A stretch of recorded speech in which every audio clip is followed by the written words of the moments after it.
Qiz bolaning qismati palaxmonga o'qmidi. Dada sizga sotgani boshqa narsa yo'qmidi? Ranjitdimi sizni yo ozorlarim ko'pmidi?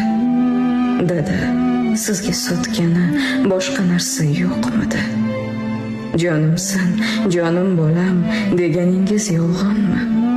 Jonni boshqa qo'llarga berish shuncha osonmi? Taqdirning bozorida qizning narxi arzonmi? Dada sizga sotgani boshqa narsa yo'qmidi? Ko'zingiz qarog'ida gavhar kabi o'sgandim. Keng hovlining quchog'ida javhar kabi o'sgandim. Ukamlardan ortiqroq men nima so'ragandim? Dada sizga sotgani boshqa narsa yo'qmidi?